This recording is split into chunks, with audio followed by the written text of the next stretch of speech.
Hello friends, आज हम topic discuss करें क्लास 10 से। चैप्टर ले हमने क्वाड्रेटिक इक्वेशन, एक यूनिक सा क्वेश्चन लेके आए हैं, थोड़ा डिफरेंट लेवल का। चलिए क्वेश्चन पढ़ते हैं। सबसे पहले क्या कह रहा है, if each root of this quadratic equation is decreased by 2 then the resulting equation will become this, find the value of B and सी।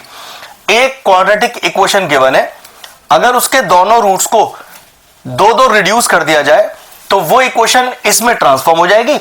आप बी और सी का वैल्यू निकाल लीजिए। क्वेश्चन में रूट्स को आप रिड्यूस तब करोगे जब उन रूट्स को पहले लेट लोगे, सपोज करोगे। तो सबसे पहले मेरे पास जो इक्वेशन लिखी है पहले वो लिखते हैं। तो एक्स स्क्वायर माइनस का b x plus C is equal to 0, और कुछ भी करने से पहले इसका स्टैंडर्ड फॉर्म लिखकर इसके एक्स स्क्वायर एक्स और इंडिपेंडेंट ऑफ एक्स के कोफिशिएंट निकाल लीजिए। मतलब सबसे पहले इसकी जनरल फॉर्म लिखी है, वो क्या होती है, A X square plus B x plus C equal to 0। सबसे पहला काम होता है इस कैपिटल ए बी सी की वैल्यू को निकालना। क्वेश्चन में कुछ करने की जरूरत नहीं है आगे, पहले इन्हें फाइंड कीजिए। तो ए कितना हुआ चेक करिए, जो एक्स स्क्वायर का कोफिशिएंट है, और वो क्या है यहां पर, वो है इसका भी, और कैपिटल सी का वैल्यू जो इंडिपेंडेंट ऑफ एक्स है, मतलब जिसके साथ कोई एक्स मौजूद नहीं है, वो वैल्यू है स्मॉल सी। अब आपने कोफिशिएंट निकाल लिए, अब इसके रूट्स को लेट करिए। तो let alpha and beta are the roots of given quadratic equation। अब रूट लेट किए जा चुके, तो हमें सबसे पहले क्या निकालना चाहिए, हमें निकालना चाहिए सम ऑफ द रूट, जिसका डायरेक्ट फॉर्मूला होता है। फॉर्मूला क्या होता है इसका, माइनस का बी बाई ए। जरा वैल्यू रखिए, कितना वैल्यू है कैपिटल बी का, वो है माइनस का बी। एक माइनस पहले से लगा हुआ है, ध्यान रखिएगा, बाई ए है आपका 1। तो यहां से हमें अल्फा प्लस बीटा का वैल्यू कितना मिल गया, स्मॉल बी मिल गया।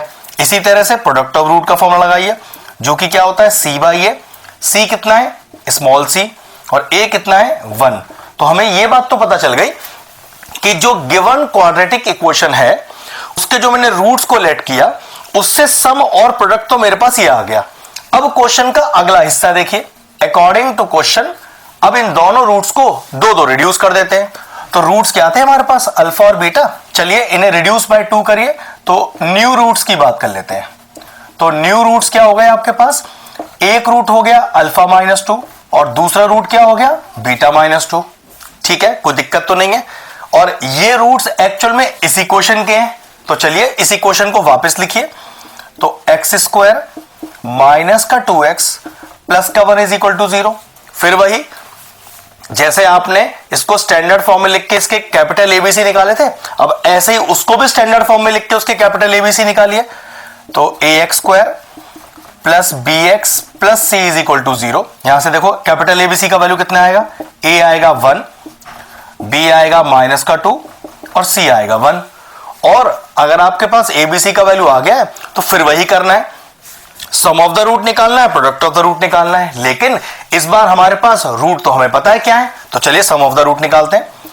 तो सम निकालते हैं रूट्स का। तो सम कितना होगा, पहले दोनों को सम करो। लेकिन सम ऑफ द रूट का तो डायरेक्ट फॉर्मूला आप जानते हो, माइनस बी बाई ए। तो आप भी कर दीजिए minus B by A, minus B by A. जो वैल्यू है इसे इंसर्ट करेंगे। तो alpha plus beta minus 4 is equal to minus of what is the value of capital B, minus 2 by A, जो कि है 1। कितना आ गया सॉल्व करके, ये आ गया alpha plus beta minus 4 is equal to 2। Check करो क्या इस अल्फा प्लस बीटा की कोई वैल्यू तो नहीं निकाल रखी मैंने। देखो अल्फा प्लस बीटा की वैल्यू कितनी है, छोटा बी है मेरे पास, पुट कर दीजिए। तो b minus 4 is equal to 2, minus 4 को उधर ले जाइए। तो आई थिंक हमारे पास जो पहला अननोन वेरिएबल है, क्वेश्चन था ना find the value of B and C, उसमें से बी आपके पास आ चुका है। मतलब जब मैंने यहां पर सम ऑफ द रूट का इस्तेमाल किया तो वहां से मैं बी का वैल्यू ले आया। पक्की बात है, अब मुझे क्या इस्तेमाल करना है, प्रोडक्ट ऑफ द रूट। चलिए अब इन दोनों रूट्स का प्रोडक्ट करते हैं। ये लीजिए प्रोडक्ट कर लेते हैं। तो alpha minus 2 into beta minus 2, और प्रोडक्ट ऑफ रूट का फॉर्मूला क्या था, capital c by capital a. Value capital c और कैपिटल ए की है हमारे पास। चलिए पहले इनटू कर लेते हैं अंदर, अल्फा इंटू बीटा, फिर हो गया माइनस का 2 अल्फा माइनस का 2 बीटा और प्लस का 4 is equal to C by A. C भी 1 है और ए भी 1 है, तो 1 बाय 1 1 ही आएगा। चलिए इसको आगे सॉल्व करते हैं। That is alpha into beta. तो देखो फर्स्ट इक्वेशन से हमने अल्फा इंटू बीटा कितना निकाल रखा है, सी माइनस ऑफ, जरा माइनस का 2 कॉमन लो तो यहां रह गया alpha plus beta plus 4 is equal to 1। तो सी माइनस का 2 अल्फा प्लस बीटा, जो फर्स्ट इक्वेशन से हम पहले निकाल चुके हैं, कितना बी, जिसका वैल्यू भी ढूंढ चुके हैं, पुट कर देंगे अभी इधर, प्लस 4 इज इक्वल टू 1। कितना आ गया, सी माइनस का 2b plus 4 is equal to 1। चलिए इस b का जो वैल्यू 6 पहले निकाल रखा है उसको भी इंसर्ट कीजिए। तो c minus 2 into 6 plus 4 is equal to 1। अगला स्टेप, तो c माइनस का 12 प्लस का 4 is equal to 1, c minus 8 is equal to 1 और c is equal to 1 plus 8 और वैल्यू आया c का हमारे पास 9। तो ये लीजिए जो दो अननोन वेरिएबल थे b और c, उनका वैल्यू 6 और 9 आ चुका है। क्वेश्चन का छोटा सा कंसेप्ट था कि इस इक्वेशन के रूट को जब रिड्यूस किया गया तो वो इक्वेशन इसमें ट्रांसफॉर्म हो गई। तो पहले ओरिजिनल रूट्स लेट करिए, सम और प्रोडक्ट निकालिए, फिर दोनों रूट्स को रिड्यूस करिए, फिर सम और प्रोडक्ट निकालिए। अपने आप आपको समझ में आ जाएगा कि कौन सा कंसेप्ट का वैल्यू कहां से निकाल के कहां डालना है। बस एक ट्रिकी सा क्वेश्चन था, बात बन गई।